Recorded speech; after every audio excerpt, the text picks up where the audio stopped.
समझते हो? जानती हूँ तूने मुझे चीट किया ना, सॉरी सॉरी बोल कर भेंट किया ना।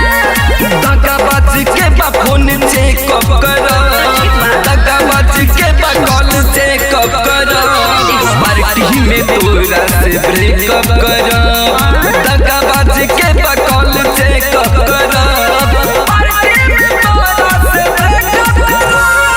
अरे दिमाग खराब होगा।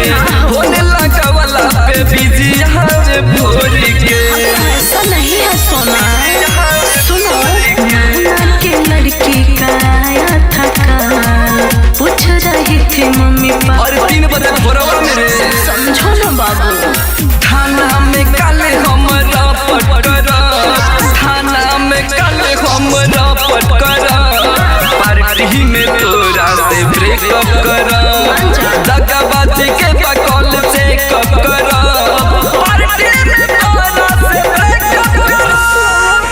अरे अब तो मान जाओ ना।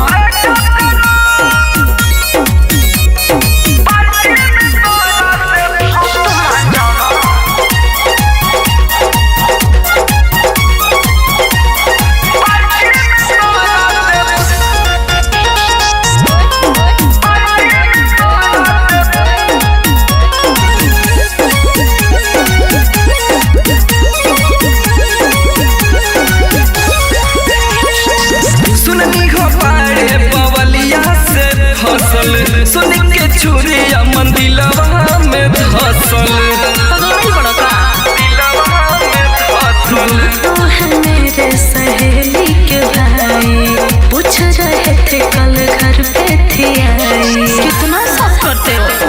बोले से पहले तो के शॉर्ट करा, बोले से पहले तो के शॉर्ट करा, पार्टी में तोरा से ब्रेकअप करा, दगाबाज के बकौल चेकअप करा, पार्टी में तोरा से ब्रेकअप करा।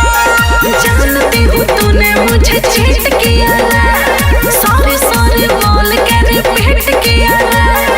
दगाबाज के बा फोन चेकअप करा, दगाबाज के बा कॉल चेकअप करा, पार्टी में गर्लफ्रेंड से ब्रेकअप करा, दगाबाज के बा कॉल चेकअप करा, पार्टी में गर्लफ्रेंड से ब्रेकअप करा।